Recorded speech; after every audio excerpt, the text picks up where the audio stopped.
नमस्कार विद्यार्थ्यांनो. तर आपण मागच्या व्हिडिओच्या माध्यमातून इतर मागासवर्गीय जातींच्या नेमक्या कोणकोणत्या समस्या आहेत, ओबीसी समाज समजल्या जाणाऱ्या समाजाच्या नेमक्या कोणकोणत्या समस्या आहेत त्या संपूर्ण सविस्तरपणे आपण त्या समस्या बघितलेल्या होत्या. तर आज आपण पाहणार आहोत की मग या ज्या इतर मागासवर्गीयांच्या ज्या समस्या आहेत, मग या इतर मागासवर्गीय समस्या सोडवण्यासाठी शासनाने काही उपाययोजना केल्यात का? शासनाने काही उपाययोजना केल्यात की जसं आपण पाहिलं की वर्षानुवर्ष अनुसूचित जाती असेल किंवा अनुसूचित जमाती असेल यांच्या नानाविध समस्या राहिलेल्या होत्या आणि म्हणून मग घटनेच्या विविध कलमांच्या माध्यमातून त्यांना एक संरक्षण देण्याचं काम घटनेच्या माध्यमातून केल्या गेलेला आहे. आणि नंतर मग शासनाने त्याच्यानुसार तशा तरतुदी करून, तशा शिफारशी करून, तशा योजनांची अंमलबजावणी करून त्यांना विकासाच्या प्रवाहात आणण्याचं काम केलं गेलं होतं. तर इतर मागासवर्गीयामध्ये सुद्धा बऱ्याचशा जाती येतात. इतर मागासवर्गीय समाजामध्ये सुद्धा मग बऱ्याचशा जाती येतात आणि मग या बऱ्याचशा जातींचा मध्ये असणाऱ्या ज्या नानाविध समस्या होत्या त्या समस्यांचा विचार आपण मागच्या व्हिडिओच्या माध्यमातून केलेला होता. तर मग यांच्या या ज्या समस्या सोडवण्यासाठी नेमकं काय केल्या गेलेलं आहे, कारण घटनेमध्ये ओबीसी समाजासाठी सुद्धा 340वी कलमाची तरतूद करण्यात आलेली आहे. तर आपण मग नंतर समोर पुढच्या व्हिडिओला मंडल आयोग वगैरे काय असते, म्हणजे मंडल आयोगाची एक महत्त्वाची अशी भूमिका ओबीसीच्या विकासासाठी राहिलेली आहे. तर अशा प्रकारे आता आपण पाहणार आहोत, छोटेखानीच प्रोग्राम आहे आजचा, इतर मागासवर्गीय जातींच्या समस्यांच्या निराकरणाचे उपाय. म्हणजे इतर मागासवर्गीय जातींच्या ज्या काही समस्या आहेत त्याच्यासाठी काय उपाय केले आहेत. 3 उपाय सांगितलेले आहे, छोटेसेच आहे. पहिला उपाय आहे विद्यार्थ्यांसाठी शिक्षणविषयक सोयी. विद्यार्थ्यांसाठी शिक्षणविषयक सोयी म्हणजे शालांत शाळेतील शिक्षणापासून तर उच्च शिक्षणासाठी इतर मागासवर्गीय जे समाज आहे या समाजातील विद्यार्थ्यांना शिष्यवृत्ती देण्याची सोय शासनाद्वारे करण्याचं जाहीर करण्यात आलेलं आहे. शासनाद्वारे ज्या ओबीसी विद्यार्थी आहेत यांना शालांत परीक्षेपासून तर उच्च शिक्षण घेईपर्यंत, उच्च शिक्षण चालू असेपर्यंत त्यांना स्कॉलरशिप किंवा त्यांना शिष्यवृत्ती दिल्या गेली पाहिजे असं शासनाने जाहीर केलं गेलेलं आहे. कारण की जेणेकरून हा सुद्धा समाज आर्थिकदृष्ट्या कुठेतरी मागासलेला होता आणि म्हणून या आर्थिकदृष्ट्या मागासलेल्या समाजाचं विकास व्हावा, शिक्षणाचं प्रमाण वाढावं या दृष्टिकोनातून शिष्यवृत्ती देण्याचं जाहीर केलं गेलेलं आहे. म्हणजे आजच्या जर परिस्थितीत पहा, साधारणतः माझ्या माहितीप्रमाणे ज्या ओबीसी व्यक्तीचं उत्पन्न 2.5 ते 3 लाखाच्या आतमध्ये आहे, तर पुस्तकामध्ये फक्त 45,000 सांगितलेलं आहे. पण आजची परिस्थिती बदलली, उत्पन्न मर्यादा वाढवलेली आहे. यांचं उत्पन्न 2.5 ते 3 लाखाच्या आतमध्ये आहे अशा सर्व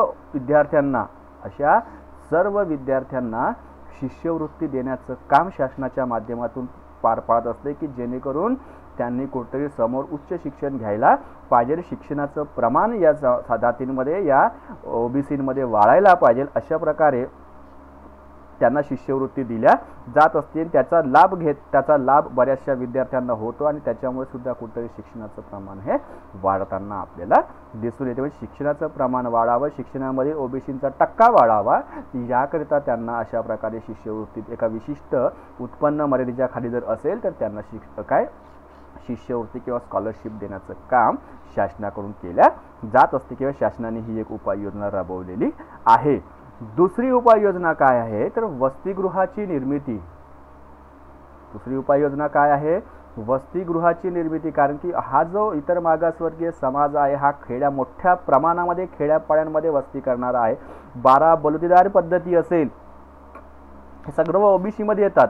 तेली, माळी, कुणबी, कुंभार हे सगळे जे काही आहे आणि यांचं सगळे जे आजपर्यंत शेती आणि शेतीशी निगडित व्यवसाय करणे हेच बहुतांश इतर मागासवर्गीयांचे व्यवसाय राहिलेले आहे. मग आणि त्याच्यामुळे याच्यातून मिळणारं जे उत्पन्न होतं ते अत्यल्प होतं. आणि मग हे जर उत्पन्न वाढवायचं असेल तर त्यांना नवीन विकासाची, नवीन शिक्षणाची, नवीन प्रशिक्षणाची गरज होती. पण शिक्षण जर द्यायचं आहे, आता जर आपण म्हटलं की शिक्षणासाठी तुम्ही स्कॉलरशिप तर दिली, पण शिक्षणासाठी तुम्हाला ज्या शिक्षण सुविधा गावोगावी पाहिजे होत्या त्या प्रमाणात, थोड्याफार प्रमाणात शालांत किंवा माध्यमिक, उच्च माध्यमिक तुम्हाला ग्रामीण भागामध्ये दिसून जाईल. परंतु आजही परिस्थिती अशा प्रकारची आहे की उच्च शिक्षण जर घ्यायचं असेल, ग्रॅज्युएट असेल, पोस्ट ग्रॅज्युएट असेल, हे जर शिक्षण घ्यायचं असेल तर त्यांना शहराशिवाय पर्याय नाही आहे.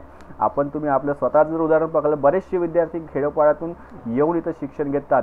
मग ज्यांना जिथं दळणवळणाच्या सोयी आहेत, जिथं बसेस वगैरे जाणं येणं होते, अशा ठिकाणी ठीक आहे, पण जिथं काहीही साधनं नाही आहे, मग अशा विद्यार्थ्यांनी कशा पद्धतीचं शिक्षण घ्यावं, कशा पद्धतीने त्यांनी शिक्षण मिळवावं, तर हा एक सगळ्यात महत्त्वाचा प्रश्न होता. आणि म्हणून मग त्यांना तशा प्रकारे वसतिगृह निर्माण करून दिल्या गेलेली आहेत. आणि निव्वळ वसतिगृह निर्माण करून देऊन चालणार नाही, तर त्या वसतिगृहातून मोफत भोजनाची व्यवस्था आणि मोफत राहण्याची व्यवस्था सुद्धा करून देण्यात आलेली आहे. कारण ते परवडलं पाहिजे विद्यार्थ्यांना, ते परवडलं पाहिजे. म्हणजे इतर मागासवर्गीयच्या मुलांसाठी, मुलांच्या शिक्षणासाठी मुलींकरता मुलींचं वसतिगृह वेगळं, मुलांचं वसतिगृह वेगळं. जसं अनुसूचित जाती जमातींच्या मुलांकरिता वसतिगृहाची निर्मिती करून दिल्या गेलेली आहे, तशाच वसतिगृहाची निर्मिती सुद्धा इतर मागासवर्गीयांच्या विद्यार्थ्यांकरिता करून दिल्या गेलेली आहे. आणि तशा प्रकारचं धोरण, वसतिगृहाची मोठ्या प्रमाणात निर्मिती करण्याचं धोरण केंद्र सरकारनं स्वीकारलेलं आहे. तर इतर मागासवर्गीय जातींची संख्या खूप मोठ्या प्रमाणात आहे. आपण म्हटलं ना की साधारणतः लोकसंख्येच्या, एकूण लोकसंख्येच्या किती टक्के, साधारणतः यासाठी परफेक्ट नाही सांगू शकत, कारण की 1931 पासून ओबीसींची जनगणना झालेलीच नाही आहे. त्याच्यामुळे साधारणतः 52% लोकसंख्या ही कोणाची आहे, ओबीसींची आहे. म्हणून शैक्षणिक सोयींचा अभाव असलेल्या राज्यांना, ज्या राज्यांमध्ये शैक्षणिक सोयीसुविधा नाही आहेत, ज्या राज्यांमध्ये कुठेतरी शैक्षणिक मागासलेपण आहे, अशा राज्यांना केंद्र सरकार आर्थिक मदत देत असते, जेणेकरून त्या राज्यातील इतर मागासवर्गीय जातीच्या लोकांचा, विद्यार्थ्यांचा शैक्षणिक विकास साध्य व्हायला पाहिजे. हा एक त्याच्या मागचा उद्देश असतो. तर अशा प्रकारे वसतिगृहाची निर्मिती करण्यात आलेली आहे. तिसरं आहे स्पर्धा परीक्षा पूर्वतयारी मार्गदर्शन केंद्र. आजचं युग हे स्पर्धेचं युग आहे. मग इतर मागासवर्गीय समूहातील विद्यार्थ्यांना, त्यांना स्पर्धेसाठी जर तयार व्हायचं असेल, स्पर्धेत जर उतरायचं असेल, तर तशा प्रकारची तयारी करून घेणं गरजेचं आहे. आज मोठ्या प्रमाणामध्ये पाहतो आपण की जागोजागी स्पर्धा परीक्षेचे क्लासेस दिसतात, व्यक्तिमत्व विकासाचे क्लासेस दिसतात, मोठमोठ्या यांच्या फीज आहेत, प्रवेश फी असेल किंवा यांचे जे काही फीज आहे खूप जास्त आहे. मग ह्या सर्वसामान्य असणाऱ्या या इतर मागासवर्गीय जातीच्या विद्यार्थ्यांना परवडेबल नाही आहे, परवडणारं नाही आहे, कारण की त्यांचं वार्षिक उत्पन्न अत्यंत कमी आहे. मग ज्या लोकांचं वार्षिक उत्पन्न कमी आहे, इथं सुद्धा जे शिष्यवृत्तीसाठीचा जो निकष होता, तोच निकष, तीच अट इथं सुद्धा वापरण्यात आलेली आहे की ज्यांच्या पालकांचं मग उत्पन्न अत्यंत कमी आहे, अशा विद्यार्थ्यांना सुद्धा शासकीय जे काही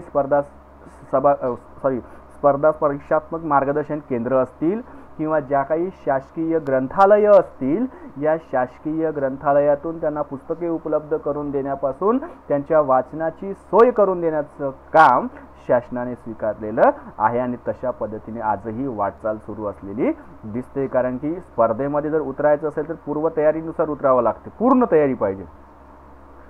नाहीतर काही विद्यार्थी जर कोचिंग क्लासेसमध्ये जर जाऊन जर अभ्यास करत असतील, तर काही विद्यार्थ्यांजवळ पैसाच जर नसेल, त्यांच्याजवळ जर आर्थिक क्षमता नसेल आणि ते जर म्हणत असतील की आम्ही घरूनच करून पाहू, तर कुठंतरी हा विद्यार्थी मागे पडतो, स्पर्धेमध्ये हा विद्यार्थी मागे पडतो. मग अशा प्रकारची परिस्थिती इतर मागासवर्गीयांवरती येऊ नये, अशी परिस्थिती इतर मागासवर्गीयांची होऊ नये, हा एक महत्त्वाचा दृष्टिकोन बाळगून स्पर्धा परीक्षेच्या पूर्वतयारीसाठी स्पर्धा परीक्षेच्या तयारीसाठी अनेक मार्गदर्शन केंद्र उभारल्या गेलेली आणि या मार्गदर्शन केंद्रांमधून विद्यार्थ्यांना कसं सवलतीच्या दरामध्ये जमलं तर मोफत त्यांना प्रवेश मिळवून देता येईल यासाठी विशेष प्रयत्न केले गेले.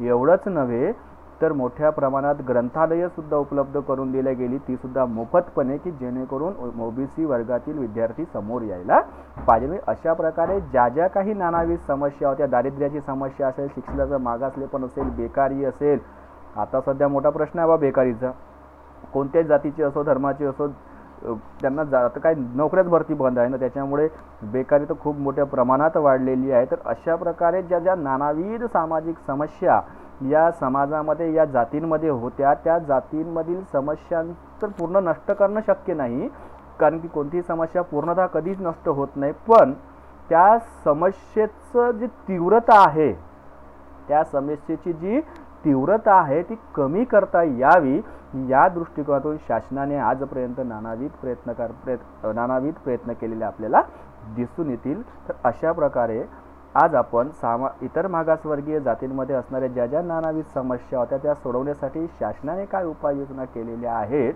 ते बघितलेलं आहोत. छोटेखानीच कार्यक्रम होता आजचा. पुढच्या पिरियडला आपण पाहू की मंडल आयोग आधी इतर मागासवर्गीय किंवा ओबीसीच्या दृष्टिकोनातून मंडल आयोगाची अत्यंत एक महत्त्वाची भूमिका आहे, ते आपण पुढच्या व्हिडिओच्या माध्यमातून पाहणार आहोत. आता आपण इथेच थांबू. धन्यवाद.